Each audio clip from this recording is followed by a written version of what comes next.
So for a while now I've had an interest in RPG Maker horror games, but it was only fairly recently I actually started going out of my way to specifically play a whole bunch. And while my favourite RPG horror game is probably Omori, but see the other video for reference, there has recently been another game in this genre I can't seem to stop thinking about, and this game is, as you could probably see by the video's title, The Witch's House. For those who are not aware, The Witch's House follows Viola, a 13-year-old girl trapped in the forest who must navigate away from the horrors of the nearby witch's house in order to escape. You must make your way through the puzzles and scares of the house while finding out the lore behind the titular witch who owns it. It seems rather simple enough on the surface.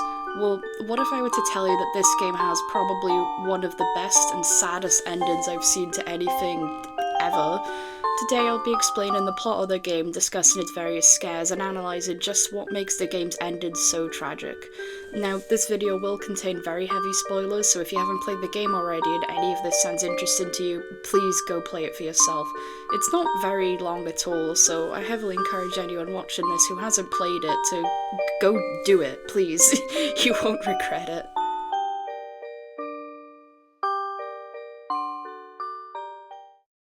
Okay, so if you're still here, I'm assuming you've either already played the game or you just don't really care for spoilers and are watching this video anyway, which, I mean, that's fair. Our main character wakes up in a forest with this black cat nearby. A nearby sign points towards the exit, as well as somebody's house up ahead. Watch the cat and you find out that he can talk. Okay. The only possession we have at the moment is this letter from Viola's father telling her that while he doesn't mind her playing in the forest, she shouldn't venture too far in. Go down and you will find the exit to the forest is blocked by a rose bush. You are now officially trapped. There is a machete nearby, but it cannot cut through the roses. It does, however, cut through these roses right up ahead, although it breaks immediately after. Useless. Up ahead, you can come across the cat again, as well as this house. Now, let's not get too ahead of ourselves. This may not be the witch's house. We'll just have to see. We find a room with a note on the wall. Let's just go and... Oh, no. Oh, just gonna step around here. There we go. The note instructs us to come to somebody's room. We don't yet know who the "my" here in question is yet, but we'll find out soon enough.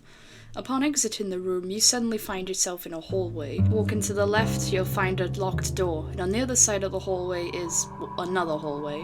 One room has within it a basket with a teddy bear, although there is a little bit of room left within the basket. The other room has a witch's diary, which explains to us that apparently nobody played with the witch due to her being sick, and that her parents didn't love her. A nearby cabinet is locked, telling us that it will open once the house is normal again, whatever that means. Next to some presents nearby is a teddy bear. Perhaps it can fit in the basket with the other one? Well, apparently not, its limbs are too big. Hey, didn't we see some scissors in the other room? We can use them to cut the limbs off the teddy bear to get its torso. Great. Why is it bleeding? Head back to the basket room and put the teddy bear torso inside. Upon doing so, you'll hear something unlock. Alright, cool, let's just head back to the door. Oh my god, it's Freddy Fazbear. Hide in the next room over and he'll go away, although now there are bare limbs on the floor. The now unlocked room is in fact a dining room, with a note advising us to check for poison, probably in that suspiciously skull-shaped bowl over there. Here we can find a kitchen with an invisible chef.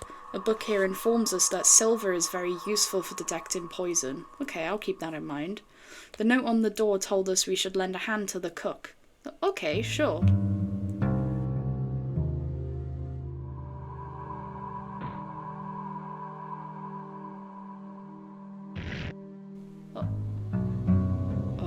That's what they meant by lend a hand. Okay, well if you want a hand so bad, I'll give you one. Oh, shit, that actually worked. They give us a silver key, but it doesn't seem to open doors. Silver. Instead, we can dip the key in the soup to detect the poison, and a nearby door will unlock. We have solved the soup puzzle. The now unlocked door leads us to a staircase where we can see a mysterious girl heading up, though she's nowhere to be seen after this. Wonder who that could be. Here on the second floor is our cat friend again, sitting next to this piece of knight's armour. Through this door here is a dark room where a nearby note telling us that the spider is colourblind. There's a spider. A butterfly is caught in a web here, but there's no way I'm messing with this web. I mean, the spider will get me. We can also find a library nearby which gives us some information about the house itself. Keys do not work on doors here, you must use something else. This explains the earlier super puzzle unlocking a door. The magic of the witch can also change the form of the house. There's also a funny story here. Well, okay, I could use a laugh.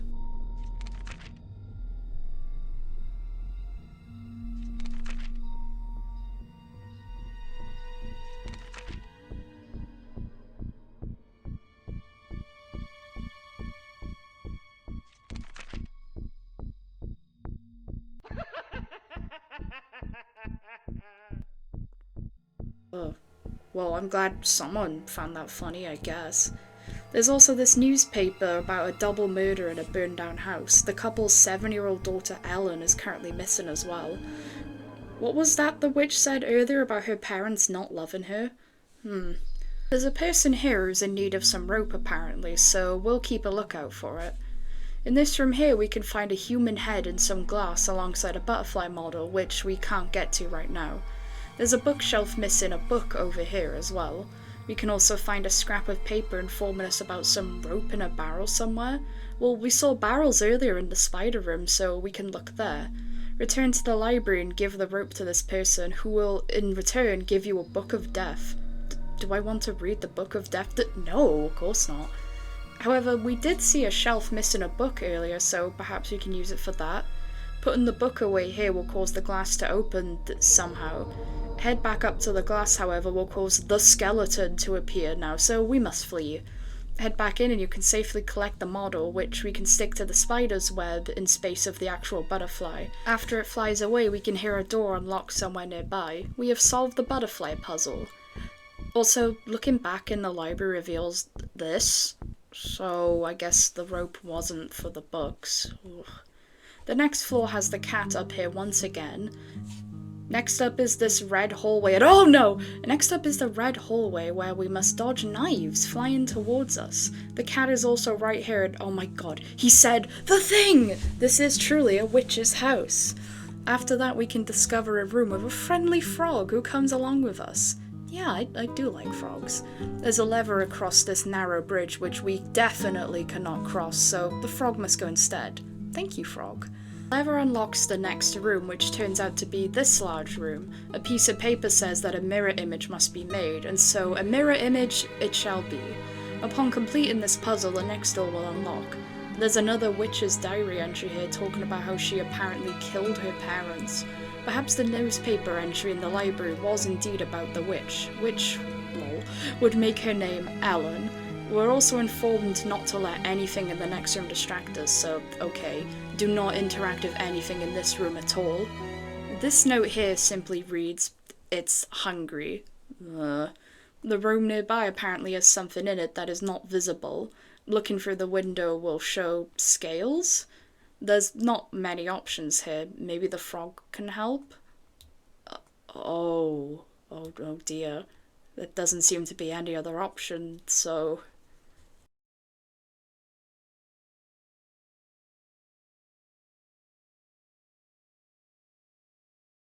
Looking through the window after committing this monstrous act reveals that the room is now empty. Oh, hey, the frog is okay. Oh, never mind. Next up is a hallway full of cat statues, as well as the regular cat. Past this is a long room with 3 faces on the wall, with the instruction to enter the one with one eye. None of the faces have one eye open though, so the solution is to simply go between the 2 that, when put together, appear to have one eye open. We have solved the eye puzzle. We then find ourselves in a corridor with multiple doors, and are given the instruction to make noise in 4 rooms. The room to the left contains a music box, with a note telling us to play it with 12, whatever that means. A room off to the side contains another witch's diary, this one being about how the witch would kill anyone who came to the house. They were all then fed to the house, but apparently this wasn't enough. Perhaps this is the source of the witch's power, and by extension, the reason the house constantly shifts and changes. The room at the very top contains a piano, which we need not play. A bookcase nearby informs us on the correlations between hair and eye colour for women in the area, with the eye colour dependent on the hair colour. Silver-haired women, for example, have red eyes, and so on. The room to the right of the corridor has several paintings within it alongside these pumpkins. On the table are a set of cards with a 12 card having a queen and a 13 card having a king. Think back to earlier with the music box telling us to play it with a 12. Perhaps this is related somehow. Paintings tell us the hair colour of the various women, and a note nearby says that blue eyes see the score. Well, working off of the earlier book on eye and hair colour, we can deduce that the black-haired woman would have blue eyes. Then follow her eyeline to this spot on the wall to discover some sheet music, which we can use on the piano. But first we must evade the woman as she emerges from the painting and chases us around. Tearing down her painting will get rid of her, and from here place the sheet music onto the piano, but do not play it. Instead, leave the piano be and music will begin to play on its own, leading to a king key being spat out of a vase. Nice. After making noise in this room, a lantern will illuminate outside. From here, head back to the painting room and investigate the pumpkins. Tapping a specific one for long enough will not only make noise in this room, but will unlock the door at the top, revealing a room containing many different objects. A note on the wall will give us this riddle. We must pick out which object serves as the answer. Well, the sun, a bird, and sand, what do they have in common? They can all take on the form of a clock. After picking the clock, a queen key will be given to us. Again, remember the cards from earlier with the number 12 being associated with a queen. We must therefore take the queen key and use it to play the music box from earlier, the one which needs to be played with 12. That sounds nice as well. There's only one more room left to make noise in now. Return to the riddle room and it will now only contain a clock which is not ticking. Inserting the king key will turn the clock on and serve as the noise needed for this room. We have now solved the noise puzzle, so a door will unlock nearby. Inside the now unlocked room is this crying statue. She's upset that she's lost her ring. The door here is locked as well, as to be expected. Then suddenly we hear a crash nearby. Investigating the previous room will reveal a fireplace has appeared from the wall somehow. Inside is a ladder which leads down to the dining room from earlier. It seems we need to head back to the kitchen. There's something cooking on the stove, some lovely stew. But you can't find out if there's anything inside due to the heat. I mean, we're not just gonna stick our hand in this boiling stew. The shelf has been moved aside, now revealing a door. Maybe it's like a storeroom or something? No, it's the skeleton room. One of the nearby skeletons has some chopsticks stuck in its ribs, which we shall steal. We can then use these to search the stew and discover a pig ring, perhaps the ring from the statue earlier.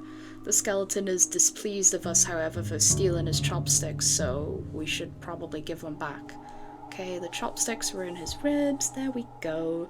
Now our conscience is clear and we are no longer a thief. As we exit the kitchen, the sound of someone coming down the stairs is heard. Oh fuck, we gotta go. Giving the ring to the statue will cheer her up and open the door for you, but as we head up the stairs, a crash can once again be heard. Going back will now show the statue is bloodied on the floor. As we head up the stairs, we will enter a long hallway.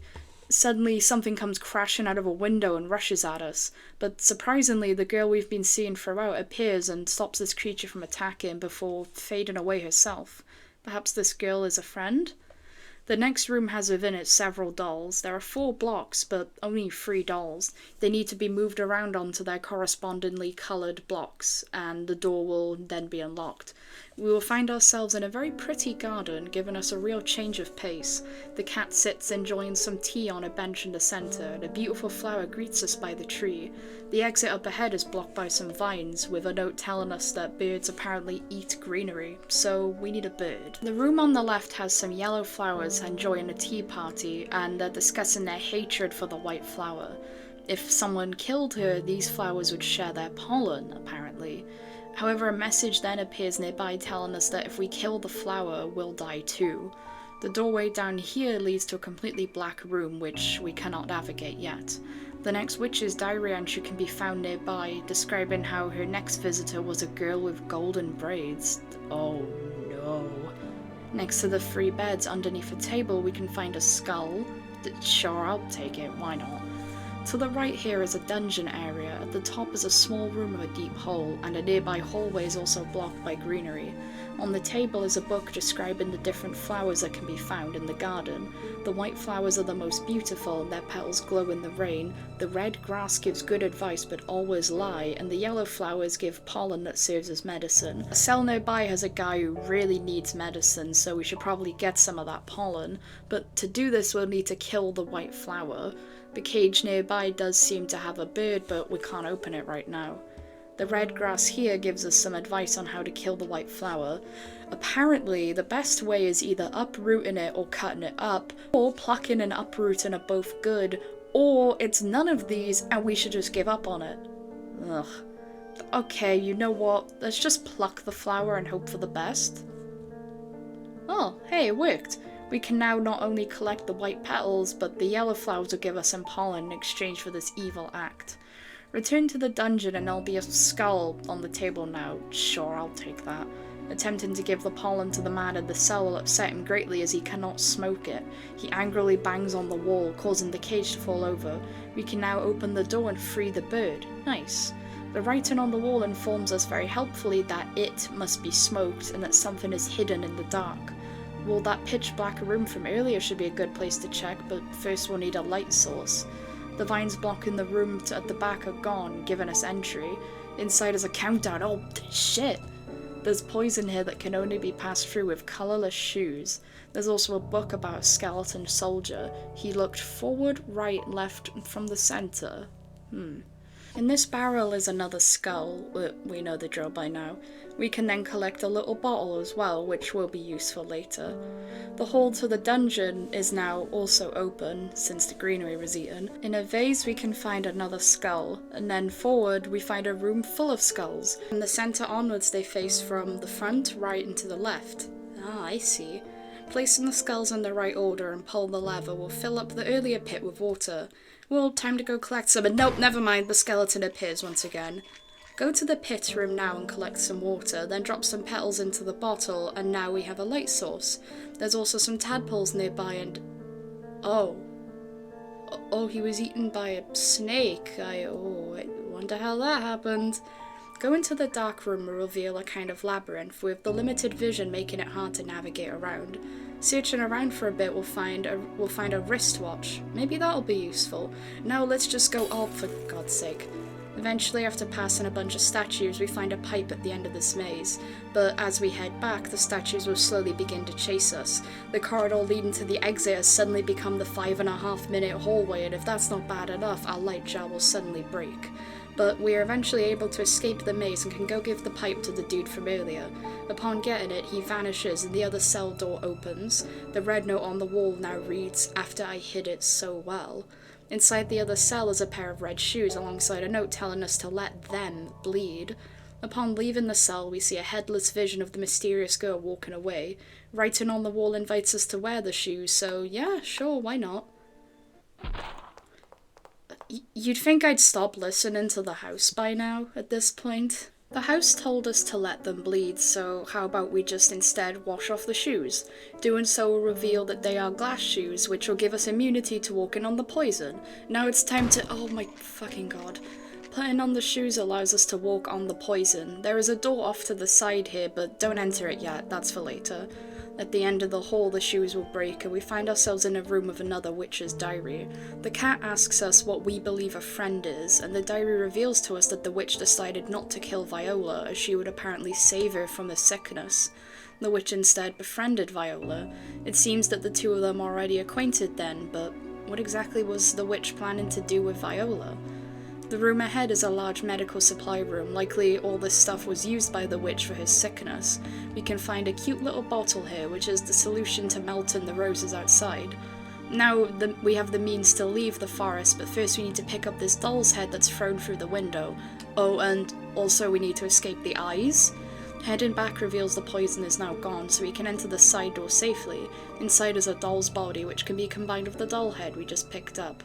Since we've been away, the garden has changed completely. The roses have darkened and the yellow flowers appear to have been killed. Bloody text is now strewn across the cell doors, repeating what the first witch's diary entry had said. Her mother abandoned her and her father ignored her. This seems to imply that perhaps the inhabitants of these cells were the spirits of her parents that are somehow trapped inside the house. Going back to the doll room and placing the one we collected onto its pedestal reveal a secret passage in the floor. We are taken to a blood-stained hallway with a note on this door repeating the first message of the game. Come to my room. Heading forward will reveal the hallway from earlier, but it appears more serene and normal, and in front of this door here is the cat, who is now dead. Behind the door is the witch's room. Blood covers the bed as well as the floor surrounding it. And here we can find the final diary entry. The witch reveals that her sickness is going to kill her, so she planned to do a body swap and spell with Viola so she could live on in a healthier body. It's okay for her to do this, because the two are such good friends. Suddenly, the creature from before crashes through the mirror, and we are able to see it more clearly now. It's the girl that's been wandering the house throughout the game, and she has no legs. She attempts to speak to us, but her words come out as a garbled mess. After saving one final time, she comes crawling after us, chasing us throughout the house. Objects crash onto the floor and shift rapidly around us in an attempt to slow us down, but somehow, despite all of this, we're able to escape the house in a nick of time. Exiting the house we reveal now that nighttime has fallen. Going forward, we can find the first missing half of the letter we had at the start of the game. Viola's father apologizes for yelling at her earlier, as he was worried about her heading up to the forest to visit her friend, Ellen. There's a legend about a witch that kidnaps children in that very forest. It seems now that Ellen really is the witch then, and Viola somehow befriended her. We can finally exit the forest after melting the roses with the bottle. Going forward, we'll reveal Viola's father, who rushes towards us. But his relief is short-lived, however, as the forest suddenly goes dark and the legless girl crawls towards us once more, leaving a bloody trail behind her. We can now see that the girl has no eyes. Viola's father steps forward and proceeds to shoot the legless girl in the head, killing her. The two of them make a swift exit, bringing us then to the end of the game. So, it seems we've got a happy ending, right? Viola has seemingly escaped the house and the witch has been defeated. This is good. This is a good thing, right? Well, no, actually. You see, there's one thing we forgot to do near the end there. Remember that one cabinet near the start of the game? You know, the one that opens upon the house returning to normal? Well, returning to it during the final chase will reveal it to be open, giving us Ellen's knife. And collecting this is what brings us to what is the game's true ending. Here, after collecting the knife, we're able to proceed as normal, except Viola's father will not appear. When the legless girl approaches, we're all alone. She crawls towards us, desperately trying to speak, getting closer and closer until... For the first time in the game, our character speaks. After being stabbed in the eye, the legless girl attempts to speak again, but as always, her words are unintelligible. We are immediately told what she's been saying, however.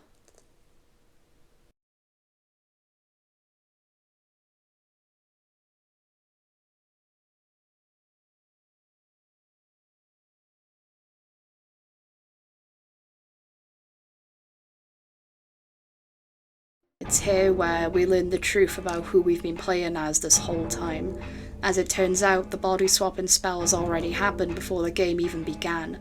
We have not been playing as Viola as we initially thought, but instead as Ellen, the witch, who lives on in Viola's body. The legless girl is actually Viola living inside the mutilated body of Ellen after the body swapping spell took place. Ellen explains that Viola agreed to the spell willingly after being falsely told it would only last a day. After realizing the truth, though, Viola used the magic she now had access to while in the witch's body to trap Ellen in the house with her, in an attempt to get her body back. We see a small smile on Ellen's face as she recounts this to Viola, describing how the house guided her throughout the traps within. This could potentially explain the presence of that mysterious girl throughout the game, who we now of course know is Ellen in some way. Perhaps this was the house itself manifesting a guide for Ellen to protect her against Viola. In contrast, the various visions of the legless girl was Viola attempting to get to Ellen. Ellen then goes on to discuss Viola's father, how she intends to live on as Viola with him not knowing about the swap and so not realizing that his daughter is effectively being replaced. Before she can finish her speech, however, Viola's father appears. Ellen immediately hides behind him as he sees Viola, although he doesn't recognize her, of course. Viola's words, as always, are hard to make out, but what she's saying here is, "Father, help." These would be her last words as Viola's father immediately shoots her in the head, before leaving of who he believes to be his daughter. We see Ellen giggle slightly right before disappearing off screen, and Viola's body remains for a while before finally vanishing alongside the cat.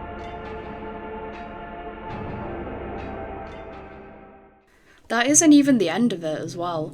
If you go throughout the entire game without interacting with the cat, we can get some extra lore at the end. It's likely that if you're completing this no-save route, you've already played the game and know about the twist.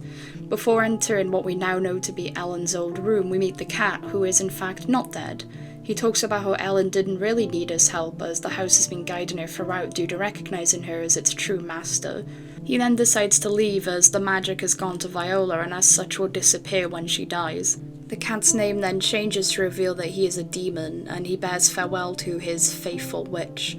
The whole time this cat wasn't just some random talking cat, but a demon possessing one who previously served as Ellen's familiar.